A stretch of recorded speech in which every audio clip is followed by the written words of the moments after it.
Hi hello friends, welcome to your channel Sangeetha vlogs. எல்லாம் எப்படி இருக்கீங்க? நல்லா இருப்பீங்கன்னு நினைக்கிறேன். இன்றைக்கி நம்ம வீடியோவில் பார்க்க போகிறது ரசம், தக்காளி ரசம். குழந்தைங்களுக்கெல்லாம் ரொம்ப பிடிக்கிற ரசம் எப்படி செய்யலான்றதை பார்க்கலாம், என்ன தேவைன்றதையும் பார்க்கலாம். வாங்க வீடியோக்குள்ளே போகலாம். காலையில் எழுந்ததுமே அரிசி தண்ணியில் போட்டு, இன்றைக்கி காஃபி குடிக்கலான்னு போல் இருந்தது. அதனால் பால் காய வச்சு ஒரு கப்பு காஃபி குடிச்சிட்டு நெக்ஸ்ட்டு ரசம் செய்கிற வேலையை பார்க்கலாம். ரசத்துக்கு குக்கரில் தக்காளியை வேக வச்சிட்டேன். வேக வச்சு செஞ்சால் ரசம் கொஞ்சம் டேஸ்ட்டாக இருக்கும். அதனால் தக்காளியும் புளியும் வேக வச்சு எடுத்துக்கிட்டேன். வேக வச்சு எடுத்த பின்னாடி ரசத்துக்கு என்ன பொருள் தேவைன்றதை பார்க்கலாம். கருவேப்பிலை, கொத்தமல்லி தழை, மிளகு, ஜீரகம், பூண்டு எல்லாம் தட்டி வச்சது, காஞ்ச மிளகா, கடுகு, பெருங்காயம், இதெல்லாம் தான் ரசத்துக்கு தேவை.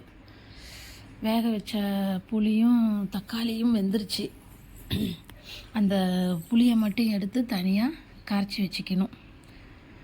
தக்காளியை அதுலேயே அப்படியே மசிச்சு விட்டுற வேண்டியதான், மத்து வச்சு. இது நல்லா வேகவும் நான் கரண்டிலேயே அப்படியே மசிச்சு விட்டுட்டேன். மசிச்சு விட்டுட்டு புளியை கரைச்சி அதுலேயே எடுத்து மிக்ஸ் பண்ண வேண்டியது தான். அப்புறம் கொஞ்சமாக மிளகு, ஜீரகம், பூண்டு தட்டுனதையும் போட்டுட்டு, அப்புறம் மஞ்சத்தூள் போட்டுட்டு, தேவையான அளவு உப்பும் போட்டு கொஞ்சம் தண்ணியெல்லாம் மிக்ஸ் பண்ணி கலந்து வச்சாச்சு. அது கலந்து வச்சதை ஒரு பக்கமாக எடுத்து வச்சுட்டு இப்போ ரசத்துக்கு தாளிக்கணும். ரசம் தாளிக்கிறதுக்காக அடுப்பில் ஒரு கடாயை வச்சுட்டு ஒரு 3 ஸ்பூன் எண்ணெயை விடணும். 3 ஸ்பூன் எண்ணெய் விட்டு 1 ஸ்பூன் கடுகு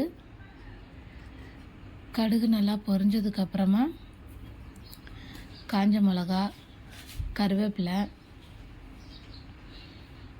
மிளகு, ஜீரகம், பூண்டு இதெல்லாம் தட்டி வச்சிருந்தோம் இல்லையா, அதையும் போட்டு எண்ணெயில் அப்படியே ஒரு வதக்கிட்டோம்னா, லைட்டாக மிளகா தீயாமல் செய்யணும், சிம்மில் தான் வச்சு செய்யணும்.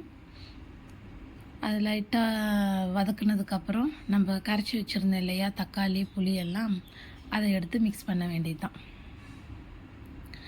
அதை எடுத்து நல்லா மிக்ஸ் பண்ணிவிட்டு, கொஞ்சம் கம்மியாக இருக்கிற மாதிரி இருந்தது, அதுக்கு தேவையான அளவு தண்ணியும் போட்டு, தண்ணி ஊற்றுனால உப்பு கொஞ்சம் கம்மியாக இருக்கும்.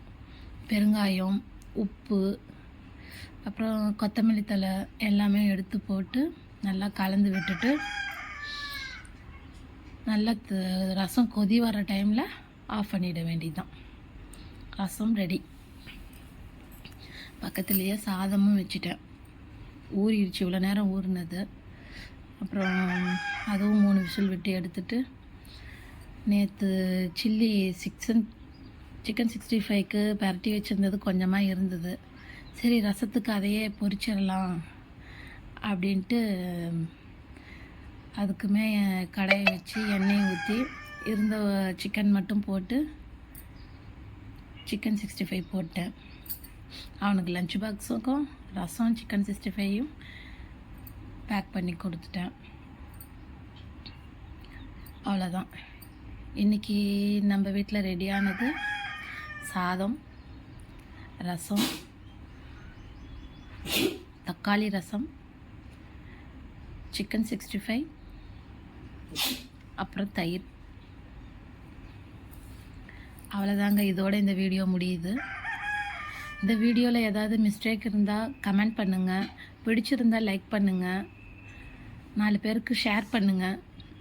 சப்ஸ்கிரைப் பண்ணுங்கள். Please watch your channel. Tata.